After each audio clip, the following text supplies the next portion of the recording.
Olá pessoal, tudo bem? Bem-vindos novamente a mais um vídeo do nosso curso. Depois aí devo ter ficado uma semana ou duas sem gravar vídeos. Estamos voltando aí com os nossos conteúdos. E para dar continuidade ao nosso curso, na aula anterior eu falei um pouco para vocês de algumas formas que a primeira lei da termodinâmica assumia em determinados processos, mais especificamente no processo adiabático, isotérmico, isocórico e isobárico. Né? A partir da relação da primeira lei da termodinâmica, nós vimos como calcular a quantidade de calor, o trabalho e a energia interna envolvido em cada um desses processos. Ok? Hoje nós vamos fazer um estudo em que o resultado final vai ser chegar nas equações que nós já chegamos. Mas a metodologia que nós vamos utilizar ela é uma metodologia mais profunda, uma metodologia mais completa. Por quê? Porque nós vamos utilizar uma nova equação de estado. Né? Por que eu falo em aspas numa nova equação de estado? Porque, de fato, ela não é uma equação de estado. A equação de estado, quando nós dizemos, é uma equação que envolve a pressão, o volume, a temperatura e a massa, né? Ou o número de mols, ok? E a partir dessa equação que a gente começa a estudar os nossos sistemas, em que nós dizemos que é um sistema PVT, pressão, volume e temperatura, né, nós dizemos que a equação de estado de um sistema PVT é, por exemplo, para um gás ideal, PV igual a nRT. Ok? Então, por que eu estou chamando de uma equação de estado? Porque agora nós vamos usar uma propriedade nova aliada às nossas grandezas, pressão, volume e temperatura. E essa propriedade nova, ela é uma propriedade específica de cada substância, exclusivamente do estado em que essa substância está. Mais precisamente, nós vamos utilizar a energia interna. Ou, ainda para um caso específico, nós vamos utilizar a entalpia. Então, utilizando a energia interna ou a entalpia para descrever o nosso processo, em conjunto com as nossas variáveis de pressão, volume e temperatura, nós vamos estar fazendo uso de novas equações, que nós chamamos agora de equação de energia. Tá? E da mesma forma que nós tínhamos no nosso sistema PVT para equação de estado, em que em um sistema de eixos ortogonais, cada um perpendiculares entre si, com pressão, volume e temperatura, né? Vamos pensar pressão, volume e temperatura como terceiro eixo, nós tínhamos uma superfície nesse eixo, né? Se a gente recordar nas nossas primeiras aulas, nós vimos isso, né? Nós temos então uma superfície. E se a gente pegasse um ponto dessa superfície, mantendo uma dessas variáveis constantes, por exemplo, vamos especificar o volume em termos da pressão e da temperatura, e se nós mantivéssemos a temperatura constante, variando a pressão, nós tínhamos o que nós chamamos do nosso coeficiente beta de dilatação, né? Então, um ponto nessa superfície, dado pela inclinação de reta, né, dessa superfície, que é a derivada, a gente conseguia determinar então uma propriedade do nosso sistema. Né? E aí nós conseguimos deduzir, por exemplo, nosso coeficiente de dilatação beta e o nosso coeficiente de compressão kappa, né, a partir de uma superfície PVT. Então, fazendo essa analogia, o que nós vamos fazer hoje é utilizar a energia interna. Tá? Então, mais especificamente, né, a energia interna específica, né, onde essa energia interna específica ela é dada pela energia interna dividido pela sua massa ou o número de mols, tá? Tanto faz, não tem diferença nenhuma. Uma é molar e outra é mássica, ok? Para chegar em novas equações, tá? E entre essas novas equações nós vamos ver que são, algumas delas são propriedades do nosso sistema, ok? E a utilidade da nossa equação da energia é que se nós pegarmos a nossa equação da energia e somarmos ela com a nossa equação de estado, né, a gente consegue descrever completamente o nosso sistema. Tá? Então, o nosso estudo ele fica completo, ok? Então, descreve completamente o nosso sistema. Ok? Bom, então, como eu disse para vocês, da mesma forma que na nossa superfície PVT de uma substância, uma superfície de energia ela pode também ser descrita em termos das derivadas parciais da nossa energia interna, tá? Em cada ponto. Então, se eu imaginar, né, que eu tenha, por exemplo, aqui um diagrama U por V, né, eu posso imaginar uma curva qualquer aqui, vamos imaginar algo assim, tá? Certo? E se eu pegar aqui essa derivada dela, né? Vamos imaginar aqui essa derivada, então ela tem uma certa inclinação θ, em que eu posso calcular ela como sendo du, ΔV, sei lá, mantido a temperatura constante. Vamos imaginar que nós estamos descrevendo isso daqui quando o nosso U seja constante, tá? E a gente pode fazer isso para cada uma das nossas variáveis PVT, né? Porque nós podemos ter, por exemplo, se nós imaginarmos aqui, imagina que nós possamos descrever esse U de V, né? Como é a nossa terceiro eixo é uma temperatura, a gente pode imaginar então aqui que ele vai ter uma superfície, né? Ele vai gerar uma superfície, tá? E para o caso em que a minha temperatura é constante, eu tenho essa inclinação da reta aqui, em que nesse ponto que ela toca, ela me dá exatamente o valor de qual é a variação da minha energia interna com o volume mantido a minha pressão constante para esse ponto específico, ok? Então, em acréscimo à nossa superfície U, V e T, nós podemos ter um sistema em que U é uma função de V e P também, tá? Ou ainda que o meu U ele é uma função de P e T, tá? Então aqui eu posso ainda descrever a minha energia interna com o meu volume variando, mantendo a pressão constante, ou a minha energia interna variando com a minha pressão, mantendo meu volume constante, ou a minha energia interna variando com a pressão, mantendo a temperatura constante. Ou seja, nós temos aí uma infinidade de modos de descrever a nossa superfície, e algum desses modos que nós vamos ver é propriedade do sistema. Ok? Então, para a gente começar, vamos estudar primeiramente como variáveis, vamos falar assim, ó, T e V como variáveis independentes, ok?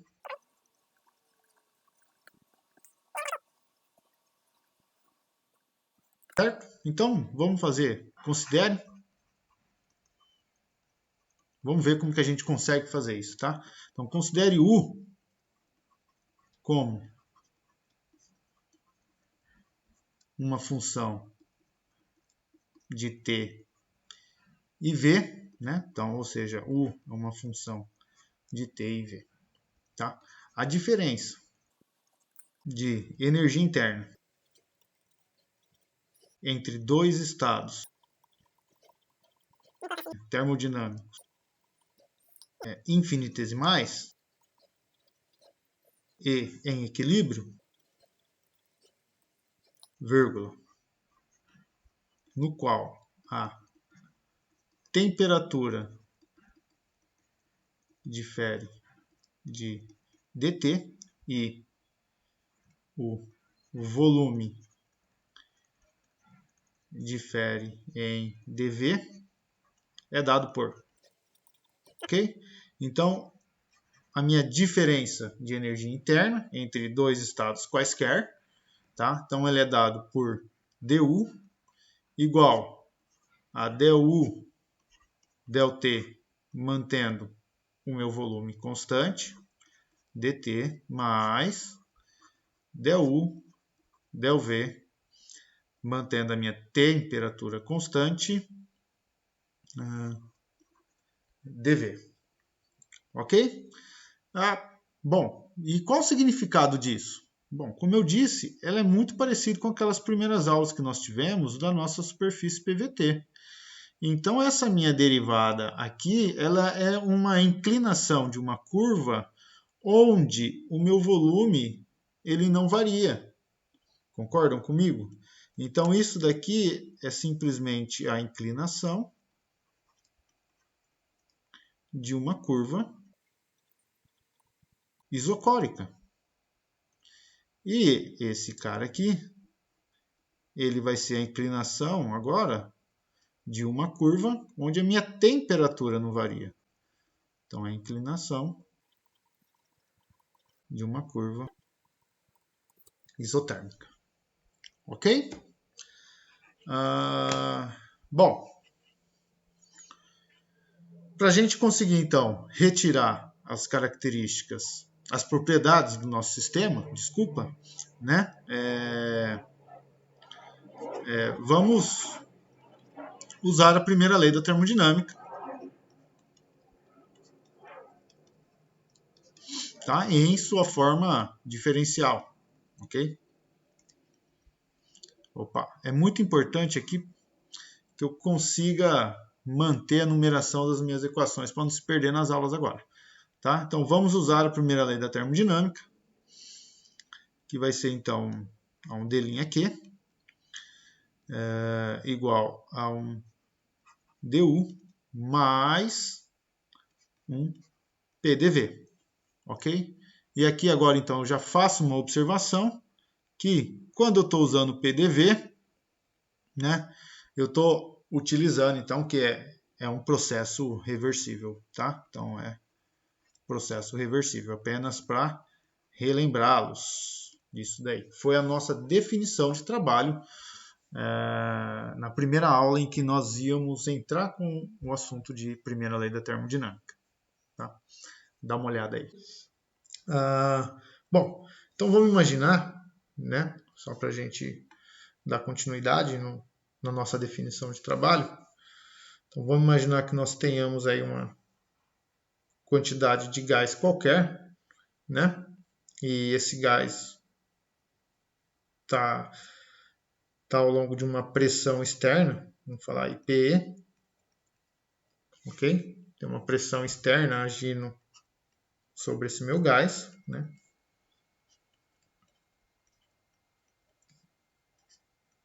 Tem toda uma pressão externa agindo sobre o meu gás.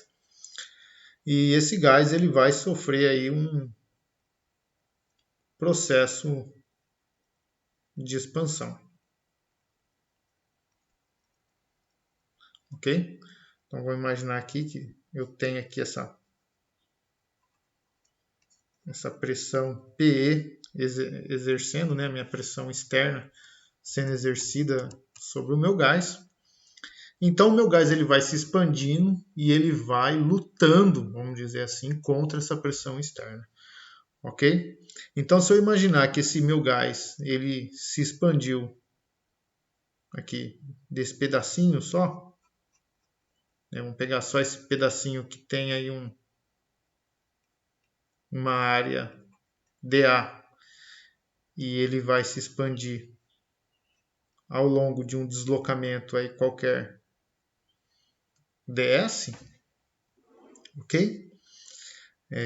O trabalho realizado então, né, o nosso trabalho de linha W vai ser quem é a minha força, então seria aí uma força externa vezes ds cosseno de θ, ok? Bom, a minha força externa, a minha força externa, a gente consegue determinar pela relação de pressão. Basicamente, a pressão é força por unidade de área. Então, a minha força externa, o meu FE, ele vai ser a pressão vezes a unidade de área, dA, em que a minha pressão está agindo. Então, é F igual a P dA. Portanto, o meu trabalho de' W é a minha pressão externa, P externo, vezes dA, ds, aqui tem um sinal de menos, né, pessoal? Estou esquecendo, vezes o cosseno do ângulo entre a minha força, que está representada pela minha pressão externa, ok? Que está representada pela minha pressão externa. Então, nós temos um ângulo de 180 graus entre a minha força e o meu deslocamento, ok? Então, aqui, cosseno de 180. E o meu d'W é, então, PE externo, dA vezes ds. Elemento de área infinitesimal vezes um deslocamento infinitesimal é justamente um pequeno volume, que nós vamos chamar de dV. Okay? Então, o meu trabalho d'W, ele vai ser a minha pressão externa vezes dV. Ok? Então, é isso daqui. E aí nós vemos que se o meu volume é positivo, o aumento no meu volume, o meu dV é positivo, o que está acontecendo? O meu gás está expandindo. Então, num processo de expansão, o meu trabalho ele é positivo. Ok? Em um processo de compressão, ou seja, o meu elemento de volume ele é negativo, o meu trabalho ele vai ser negativo. Bom, mas, professor, tem algo que incomoda, né? Que você está fazendo um trabalho, né, pela pressão externa. E aí, nas aulas de teoria cinética, você sempre fala, ó, os choques das moléculas contra a parede vai causar uma pressão do nosso gás. Por que não utilizar a pressão desse gás em vez de utilizar a pressão externa?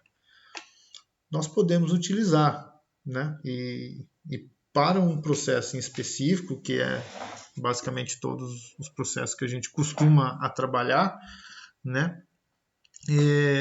Essa pressão externa é igual à pressão do gás, né? Então, se nós falarmos que esse meu processo de expansão ou um processo nosso de contração, ele é um processo reversível, ou seja, da mesma forma que ele pode se expandir para um volume maior, ele pode sair desse volume maior e voltar para um volume menor, o mesmo estado que ele estava anteriormente. Não, isso seria um processo reversível, né? Essa pressão externa vai ser exatamente igual à pressão do nosso gás. Por quê? Porque num processo reversível, as moléculas do nosso gás, a todo momento, eles estão em equilíbrio mecânico com a pressão externa. Então, a pressão externa é exatamente igual à pressão do gás, ok? Então, vamos escrever isso aqui. Eu escrevo e toco o vídeo para frente, só para deixar no nosso PDF. Tá? Então, se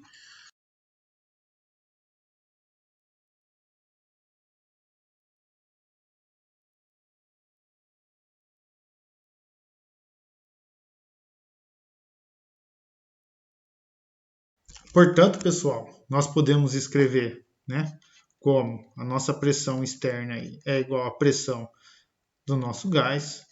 Então, o nosso trabalho ele vai ser dado por P dV, ok?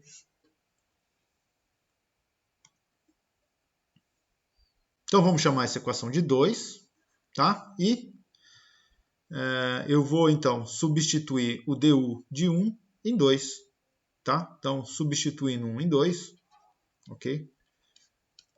Substituindo 1 em 2,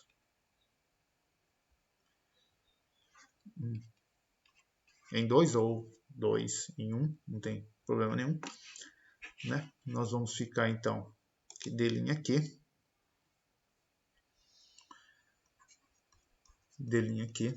é igual a um del T V constante dt mais del V a temperatura constante dV mais PDV, ok? Essa minha parte aqui é a parte do trabalho da minha primeira lei da termodinâmica, ok? Tudo isso daqui é o meu DU da primeira lei da termodinâmica e isso daqui é o calor fornecido, ok? Então, se você fornece uma quantidade infinitesimal de calor, tá? Num estado termodinâmico A e ele evolui aí para um estado termodinâmico B, tá? Então, esse calor ele vai ser parte convertido em trabalho e parte em energia interna do nosso sistema, tá? Bom, então vamos lá. E só rearranjando a nossa equação, então vamos deixar ela de um jeito mais bonito, que é del T a volume constante dt mais, tá? Vamos agrupar tudo que tem dV em um único termo, tá? Então vai ficar del V a temperatura constante mais P dV, ok? E essa daqui, então, é a nossa equação de número 3. Certo? E é muito legal a gente ver essa equação, porque é o seguinte, de uma maneira muito rápida, já é a primeira coisa que nós vamos ver agora, que quando nós trabalhamos com essa equação da variação da energia interna, tá? Nós já vamos conseguir determinar uma propriedade do nosso sistema, ok? Que é esse cara aqui. Essa minha derivada parcial de U em relação a T a volume constante, nós vamos ver que é uma propriedade do sistema, tá? Ao passo que a variação da energia interna com o volume, a temperatura constante, não o é. Mas ele é um termo em que a gente consegue determinar a partir da nossa equação de estado, ok? E isso vai ficar claro quando nós formos abordar o experimento de Joule-Gay-Lussac, tá? Que é o experimento de uma expansão livre em um recipiente térmico, tá? Então, guardem aí, ó, isso daqui nós vamos mostrar que é uma propriedade do sistema e daqui umas 3 aulas, isso daqui nós vamos mostrar que a gente calcula a partir de uma equação de estado, tá? Se nós conhecemos a equação de estado, a gente calcula isso, ok? Bom, então vamos continuar com a nossa equação 3, tá? E vamos entender essa equação para diferentes processos, ok? Então, vamos falar assim, então, um processo isocórico, ou seja, o meu dV é zero, tá? Para um processo isocórico, tá? Então, a equação 3, ela vai ficar da seguinte forma, tá? Então, eu vou ter um D'Q, e aí eu vou colocar um Vzinho aqui, que é para indicar, né, que essa minha troca de calor ela está sendo realizada através de um processo em que o meu volume ele não varia, ok? De del T a volume constante, dt em que V é constante, certo? Mas nós vimos na nossa aula de capacidade térmica que quando nós temos uma troca de calor a volume constante, nós temos então que a nossa troca de calor, a nossa quantidade de calor envolvida no processo, nós podemos escrever em termos da capacidade térmica, ou então através do termo do calor específico. Então a gente pode escrever que esse dQ ele é um CV, dt, aqui também é volume constante, que é igual a um del t a volume constante e dt de V. Tá? E aí, sem nenhum remorso, sem nenhum peso na consciência, tá? A gente tem as mesmas variações de temperatura dos dois lados da equação. Então, nós definimos a nossa quantidade de calor específico, ou calor específico a volume constante, como sendo o dU, ΔT a volume constante. Certo? Ou seja, o nosso calor específico do nosso sistema, ele é uma propriedade em que a gente pode determiná-lo da mesma forma que a gente determinou, por exemplo, os nossos coeficientes de dilatação e de compressão. Né? Ele é o quê? O meu calor específico a volume constante, ele nada mais é do que a minha inclinação da reta. Né? Quando nós temos, então, um sistema em que U, V e T. Tá? E se nós mantivermos, então, o meu V constante e fazer apenas a minha pressão variar, tá? A inclinação dessa reta é o calor específico. Ok? E o calor específico, ele é uma propriedade do sistema. Tá? Então, isso daqui, vamos escrever o que eu acabei de dizer. Tá? Vou escrever aqui e toco o vídeo para frente. Então, a inclinação de uma curva isocórica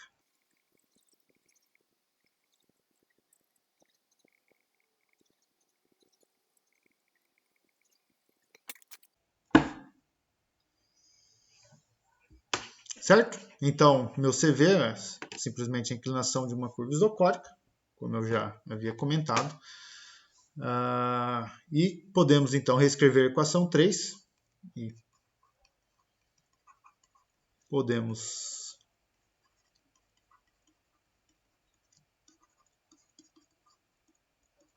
reescrever a equação 3 como sendo meu d'Q, que é igual a um CV dt mais del V mantido a temperatura constante mais P dV. Ok? Então, vamos nomear aqui essa como sendo a minha equação 4 e essa como sendo a minha equação número 5. Ok?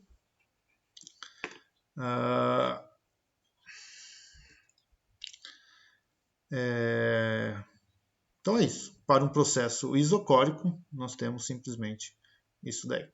Tá? Então, vamos ver agora como que a equação 3 ela nos dá de informação para um processo isotérmico, em que o meu dt agora é igual a zero. Tá? Então, se o meu dt é igual a zero, esse meu termo aqui, ele zera. Né? Então, a gente deixa de ter esse termo. Então, eu vou ficar que o meu d'Q, mantida a temperatura constante, tem que ser igual a um del-V a temperatura constante, mais um P, deixa eu fazer Pzinho igual eu estou fazendo, mantida a minha temperatura,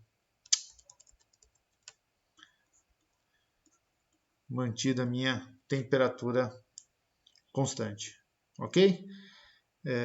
Então, meu d'Q aqui de T, vamos só abrir para a gente poder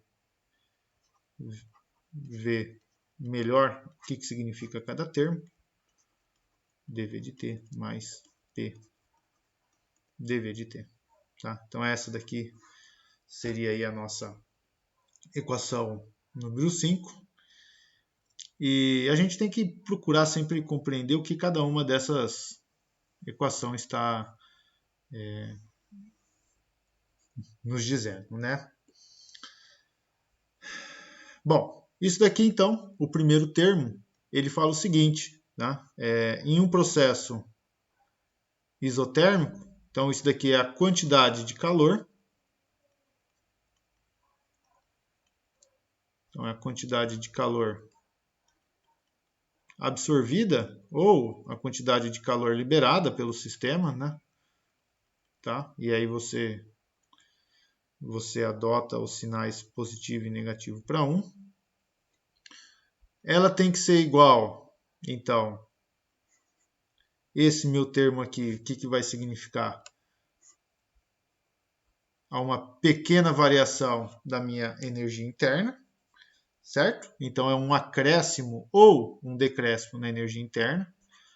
Vamos falar assim, ó, é um acréscimo no caso de absorver calor ou um decréscimo no caso de liberar calor na energia interna, ok? Conforme o seu volume varia com a temperatura. E o termo mais importante, que é esse cara aqui, P dV, é o trabalho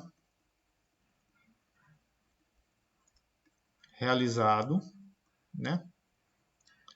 E aí, pelo ou sobre o sistema, ok? É basicamente uma generalização do que a gente já conhece como primeira lei da termodinâmica, tá? Porque todo calor que você fornece para o seu sistema, parte desse calor ele é convertido em energia interna e parte é convertido na realização de trabalho, transformando essa forma de energia aqui, ok?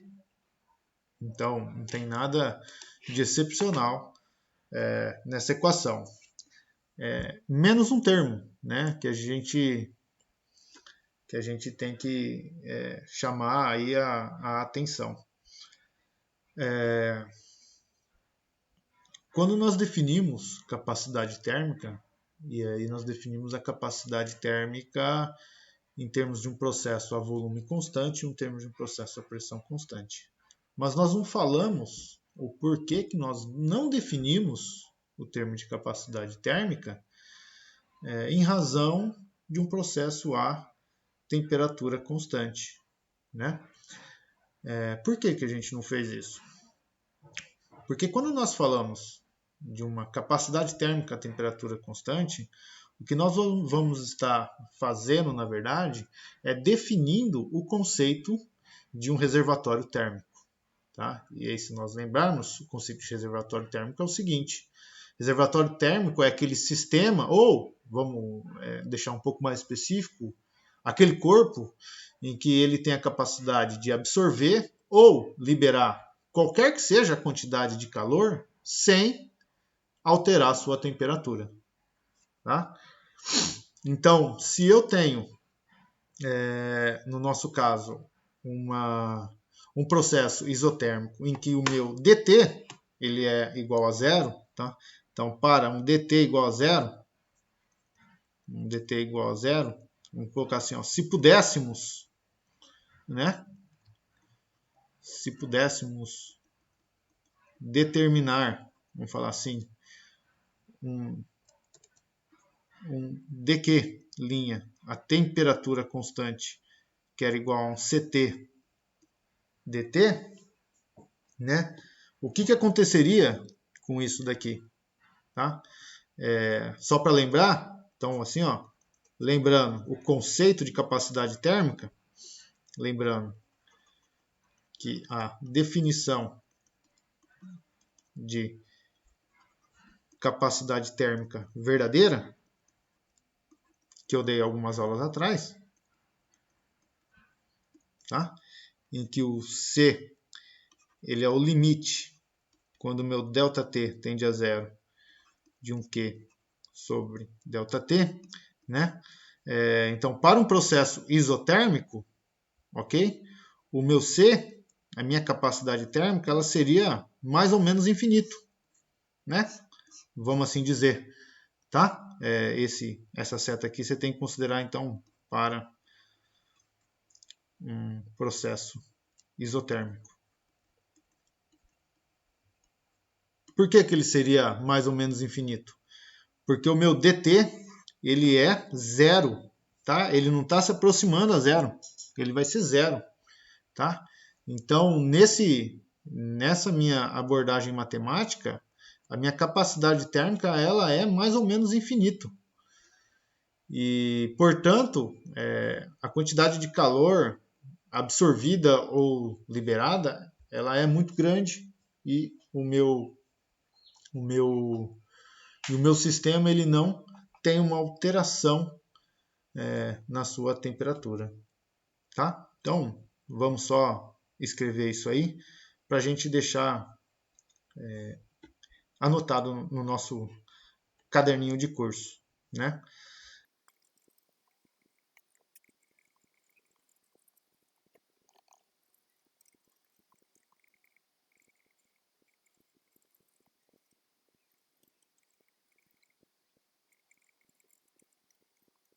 Ok?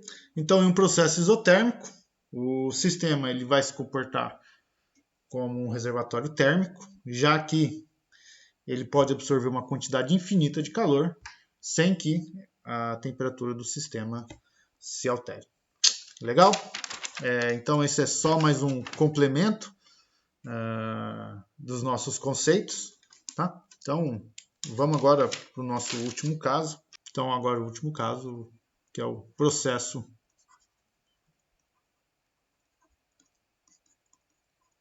adiabático. Né? Em que processo adiabático, a minha troca de calor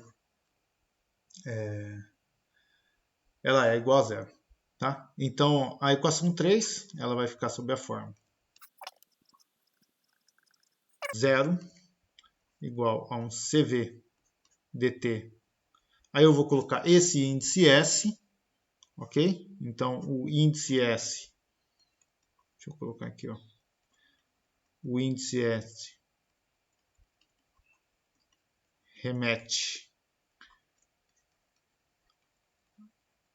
a processos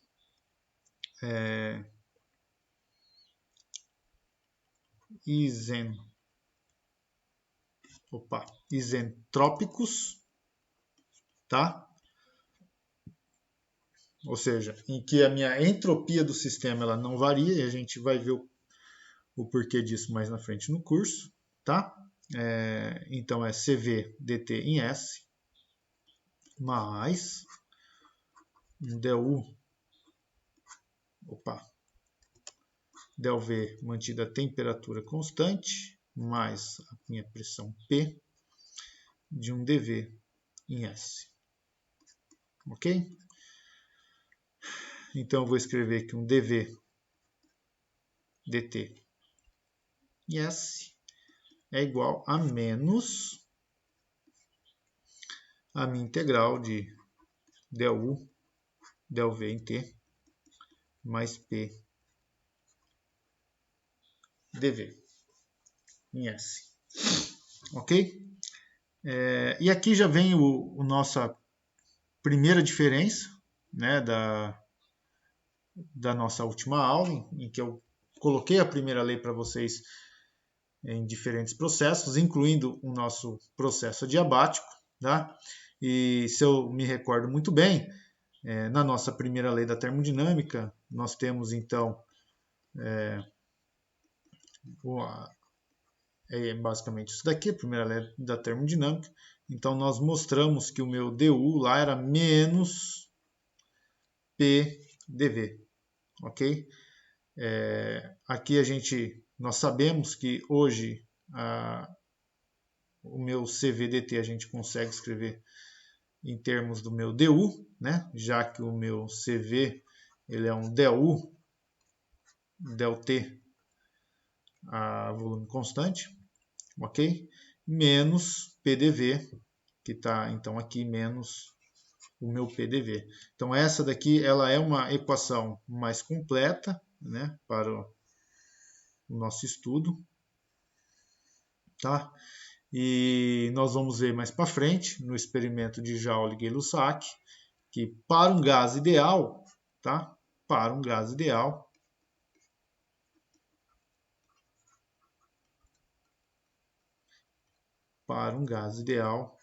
a minha energia interna ela não varia com o volume, ok?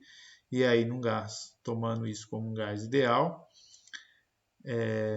nós sabemos então que essa minha equação ela vai se reduzir a essa equação aqui, ok? Então, toda a equação da termodinâmica em que a gente normalmente nós estudamos, ela já é uma forma reduzida porque a gente está sempre tratando de apenas gases ideais, ok? Agora a gente está vendo uma forma mais completa da nossa teoria da termodinâmica, certo? Eu estou esquecendo de numerar as minhas equações, então é 3, 4, 5, 6. Então essa daqui é a minha equação 07. Ok? Bom, é isso, pessoal. Eu vou tentar fazer vídeos mais curtos. E na próxima aula eu entro, então, como função da pressão e da temperatura. Obrigado, pessoal. Bons estudos e até logo. Tchau, tchau.